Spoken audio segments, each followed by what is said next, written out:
बिस्मिल्लाहिर्रहमानिर्रहीम। अस्सलामु अलैकुम वरहमतुल्लाहि वबरकातुह। आज से हम एक नया सिलसिला शुरू कर रहे हैं जिसमें हम कुरान पाक का उर्दू में तर्जमा करना सीखेंगे। कुरान पाक अरबी ज़बान में है और हमारी ज़बान अरबी नहीं है, अजमी ज़बान है। और हमें ये जहन में रखना है कि हमने अरबी ज़बान में महारत हासिल नहीं करनी, बल्कि हमने इतना करना है कि हम कुरान पाक को देखें तो हमें कम अज़ कम 30% या 40% या कोई 10% ही कुरान पाक जो अल्लाह का कलाम है उसकी समझ आ जाए। इस जो तरीक़ा जिसके ज़रिए हम सीखेंगे कि कुरान पाक का उर्दू में तर्जमा किस तरह से किया जाए, ये ऐसा तरीक़ा है कि जिसके ज़रिए 10 से 12 साल का बच्चा भी आसानी के साथ कुरान पाक को समझ सकता है। एक और बात जो हमारे जहनों में बैठी हुई है कि हमारे ख़याल में ये है कि जब उम्र ज़्यादा हो जाए तो हम कुरान पाक नहीं समझ सकते, जिनके हमारे जहनों में नहीं बैठता।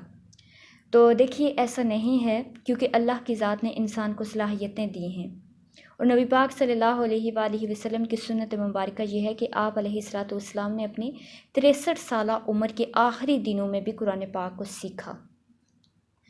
खुतबा हिज्जतुल विदा के मौका पर जब वही नाज़िल हुई थी तो आप अलैहिस्सलातु वस्सलाम उस वक़्त भी यानी कि 63 साल की उम्र में भी कुरान पाक को सीख रहे थे। तो ये बात लॉजिकली है कि 63 साल की उम्र तक कुरान पाक सीखा जा सकता है। इतनी उम्र के लिए कोई उज़र काबिल कबूल नहीं हो सकता। इससे ज़्यादा जिन लोगों की उम्र है वो जितना हो सके उतना वो इसे समझने की कोशिश करें, जितना उनके जहन में बैठ सकता है वो इसको समझें। कुरान पाक जो है ये किताब हदायत है, हुदल लिन्नास, बिलखसूस हुदल लिलमुत्तकीन। तो हमने जुल्म ये किया कि हमने इस किताब को किताब सवाब बना दिया, यानी कि जब कोई मर जाता है तो उसके एसाल सवाब के लिए हम इसके तलावत करते हैं, इसको पढ़ते हैं। तो ये किताब तो मुर्दा दिलों को ज़िंदा करने वाली है और हमने इसको सिर्फ मुर्दों के साथ ख़ास कर दी है। लेकिन अब हमने ऐसा नहीं करना, हमने अपने दिलों को जगाना है, हमने कुरान पाक को समझना है, हमने गौर करना है कि अल्लाह की ज़ात ने हमें क्या हुक्म दिया है।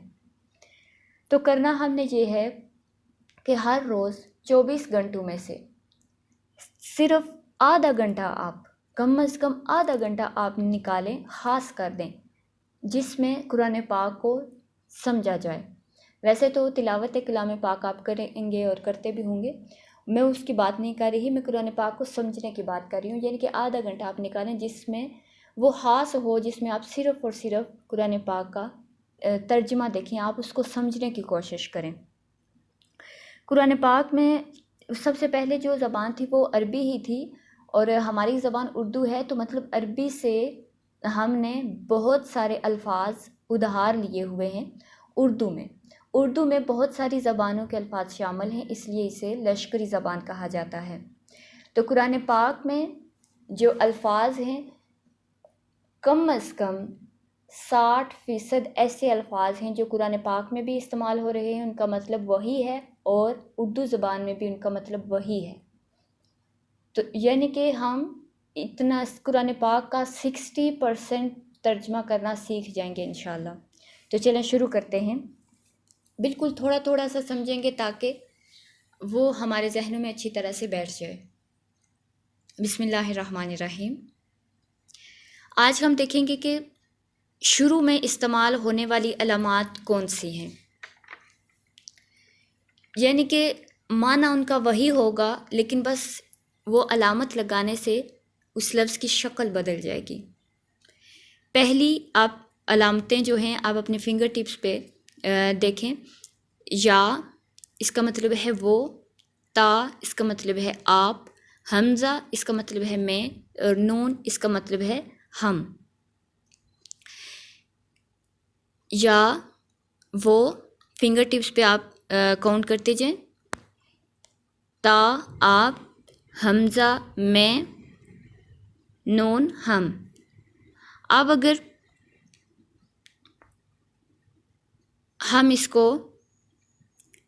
عمل کے ساتھ لگاتے ہیں، کیونکہ عمل کا مطلب ہے عمل کرنا، اردو میں بھی اور عربی میں بھی۔ تو عمل کے ساتھ ہم یا لگاتے ہیں تو مطلب ہوگا وہ عمل کرتا ہے، کیونکہ ابھی ہم نے پڑھا کہ یا کا مطلب ہے وہ اور عمل کا مطلب ہے عمل کرنا۔ تو عمل کے ساتھ شروع میں ہم لگا دیتے ہیں یا، تو مطلب ہوا وہ عمل کرتا ہے۔ اب عمل کے ساتھ ہم نے دوسری علامت لگانی ہے تا کا مطلب ہم نے کیا پڑھا ابھی؟ آپ۔ تو تا مطلب تم عمل کرتے ہو، اور حمزہ ہم لگاتے ہیں عمل کے ساتھ تو میں عمل کرتا ہوں، اور جب نون لگاتے ہیں تو ہم عمل کرتے ہیں۔ ایک بار پھر دیکھیں، وہ عمل کرتا ہے، تم عمل کرتے ہو، میں عمل کرتا ہوں، اور جب نون لگا دیتے ہیں تو ہم عمل کرتے ہیں۔ تو اب دیکھیں، ذکر کا مطلب ہے ذکر کرنا، نظر کا مطلب ہے دیکھنا، علم کا مطلب شکر، صبر، ظلم، یہ تمام ایسے الفاظ ہیں جو ہم اردو میں بھی استعمال کرتے ہیں، ان کا وہی مطلب عربی زبان میں بھی ہے۔ عربی میں بھی یہی الفاظ استعمال ہوتے ہیں، لیکن جب ہم ان کے ساتھ یہ شروع میں استعمال ہونے والی علامت لگا دیں گے تو اس سے یہ ہوگا کہ ان کی شکل بدل جائے گی لیکن معنی وہی رہے گا۔ جیسے اب صبر کے ساتھ ہم یا لگاتے ہیں تو کیا مطلب ہو جائے گا؟ ترجمہ کریں ذرا۔ وہ صبر کرتا ہے۔ اگر ہم تا لگاتے ہیں تو اس کا مطلب ہو جائے گا آپ یا تم صبر کرتے ہو، اور شکر کے ساتھ اگر ہم حمزہ لگا دیتے ہیں تو میں صبر کرتا ہوں، اور نون لگا دیتے ہیں تو ہم صبر کرتے ہیں۔